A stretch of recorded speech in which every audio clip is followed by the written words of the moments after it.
Namaste, Namaste JVWU.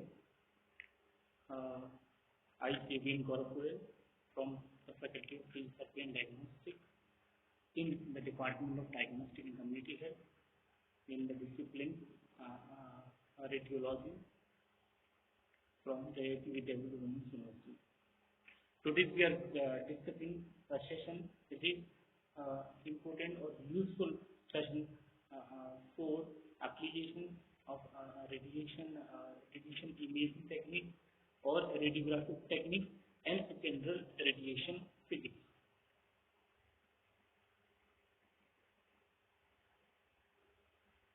So today's session will be helpful for the student to know or understand the general radiation physics or production of X-rays or any type of particles or rays or the positioning of patient. Okay. Namaste. In today's session, we will discuss about the heat unit. So in the earlier or previous session, we have discussed about the linear attenuation coefficient.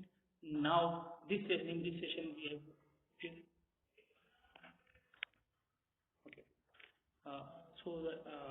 now we are discussing about the heat unit. To know the exposure, we have to calculate the energy deposited in the target. Okay. Energy deposited in the target is equal to the kVp multiplied by Ma multiplied by exposure time in second. The product of these three factors are expressed in unit. So energy deposited in target is equal to the unit. The maximum energy depends upon the characteristic and waveform of the electrical supply or voltage supply. The energy deposited may be estimated for full wave rectifier is energy is equal to 0.75 multiplied by heat unit. In the case of 3-phase or 6-phase circuit, the energy deposited is equal to 1.35 multiplied by heat unit. Energy deposited is equal to kVp Ma kVp multiplied by Ma multiplied by F. Okay, so in this session we have discussed about the heat unit. So heat unit is defined as the energy deposited at the target, or we can calculate through the heat unit kVp multiplied by Ma multiplied by exposure time. Okay, so through this session we will discuss about we can understand the heat unit, or we can calculate the heat unit, the value of energy deposited or heat unit as a 3-phase or 6-phase circuit. Okay, thank you. The session is over.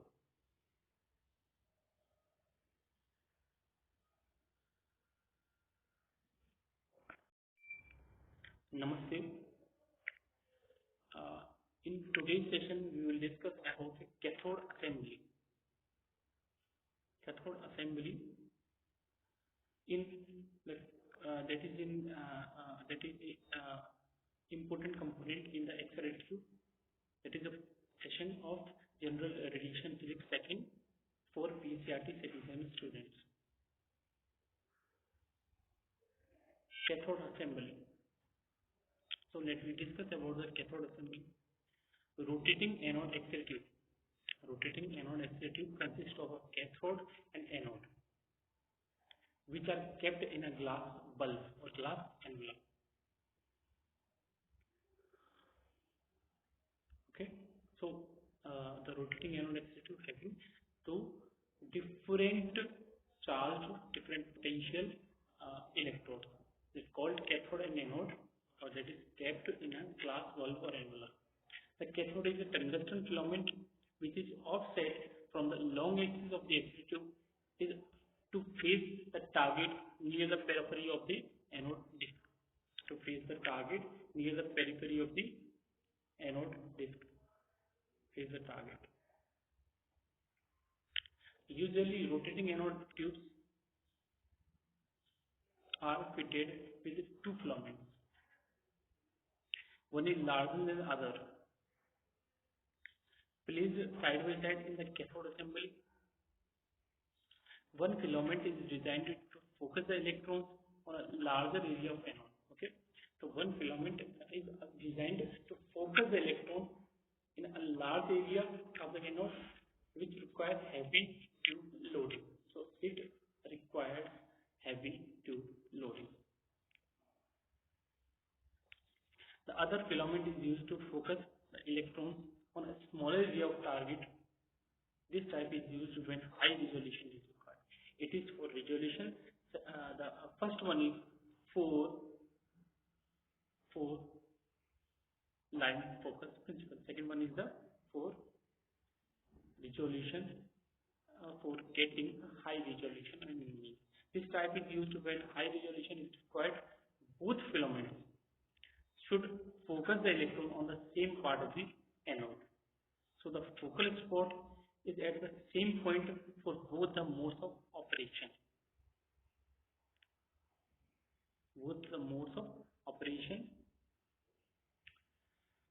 Some tubes provide two target angles or two filaments, so that each filament will have a separate focal spot. Smaller angle is used when the smaller focal spot. Okay, so then simply cathode is a negative charge electrode or negative potential at a negative electrode that is in negative potential. It has a filament that is in the form of wire or spiral. Okay, in rotating or stationary anode active. The filament is made up of tungsten material. It works on the thermionic emission principle. When high voltage is applied by the source, electricity source, high voltage is applied on the filament emits electrons that having a high kinetic energy, and after that the electron strikes to the target, and the flow of electrons from the cathode to anode is controlled by focusing cup. Focusing cup focuses the electron from the cathode to anode.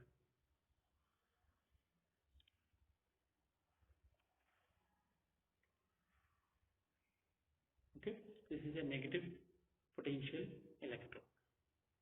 Anode or target is a positive potential electrode. Okay, so cathode assembly having the filament,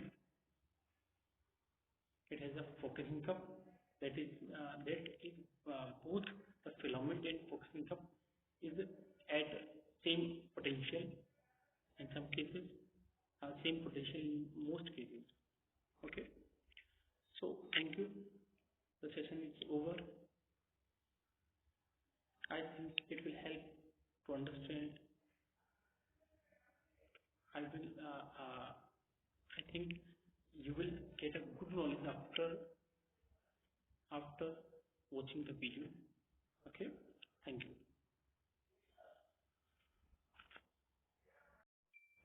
Namaste. In today's session, we will discuss about the grid control BScRT II in general radiation physics for BScRT second sem students. So what is grid control BScRT II? BScRT tubes usually contain two electrodes. The switches used to on or off exposures must be able to withstand large changes in applied voltage.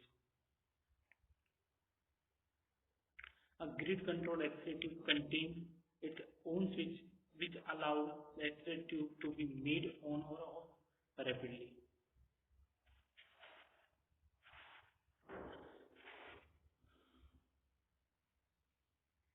So grid control X-ray tube contains the switches that is used to off or on the X-ray tube rapidly. A grid control X-ray tube contains three electrodes. The anode and cathode forms two electrodes, and the third electrode controls the flow of electrons from the filament to the target. Usually the focusing cup acts as a third electrode. So the grid control X-ray tube contains three electrodes, anode and cathode. These are forms two electrodes, and the third electrode control the flow of electrons from the filament, from the cathode filament to the target anode. Usually the focusing cup acts as a third electrode called grid. The grid is electrically negative relative to the filament.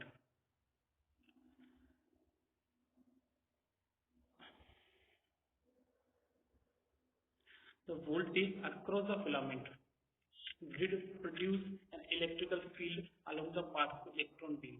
Means grid is electrically negative related to filament. Okay, जैसे filament है, filament negative है, ऐसे ये अपन कह सकते हैं कि ये जो ग्रिड होती है वो भी नेगेटिव है. The voltage across the filament grid produces an electrical field along the path of the electron beam. Okay, it produces the electric field or the pushes electric field that pushes the electron even closer together. Okay, that pushes the electron closer to one another or together. If the voltage is made large enough, the tube current may be completely pinched off and no electron go from the filament to the target. Means here we are talking about the saturation potential. So if the voltage made large enough, the tube current may be completely pinched off. Means tube current is maximum and no electron go from the filament to target. Above the saturation potential, there is no electron that go from the filament to target. The voltage applied between the focusing cup and the filament are close together. Between the focusing cup filament are close together means the value of the voltage is close of the filament and the focusing cup. The voltage necessary to cut off the tube current is not very large. The voltage that is used to cut off the current is not a very large potential. Okay, so in this view, in this session, we have discussed about the grid control X-ray tube. Grid is the third electrode that is used as a focusing cup, or it produces the electric field, or it is a negative related to the filament. Okay, thank you. This session is over.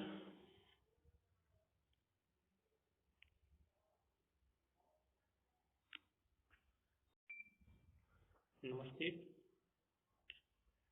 In today's session, we will discuss about the attenuation. Attenuation is a term that is used for absorption plus scattering. Okay, of any radiation in type of photons. That is a session from General Radiation Physics second in BScRT second semester. Let me discuss about the attenuation. The term attenuation refers both absorption and scattering. Absorption by the tissue and scattering from the any irregular surfaces. When a photon passes through the absorber of thickness x, both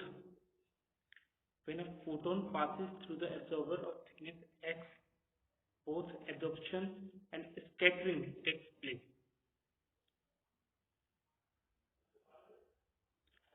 When a photon passes through the absorber of thickness x, means any object or any tissue of thickness x, both the absorption and scattering takes place.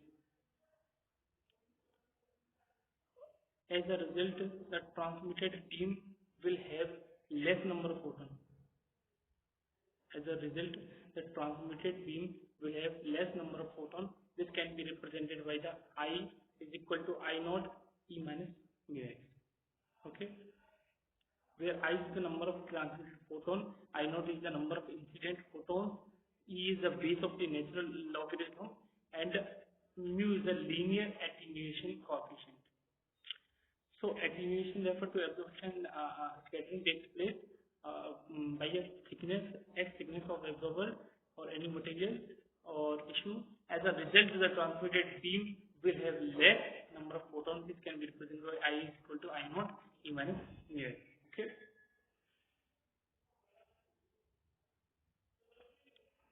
Mu is the linear attenuation coefficient. What is the linear attenuation coefficient? It is defined as a reduction in the radiation intensity per unit per path length and expressed in centimeter verse 1. Okay. So thank you. In this session, we have discussed about the attenuation of radiation. It is very useful when we are discussing about the interaction of radiation with matter. And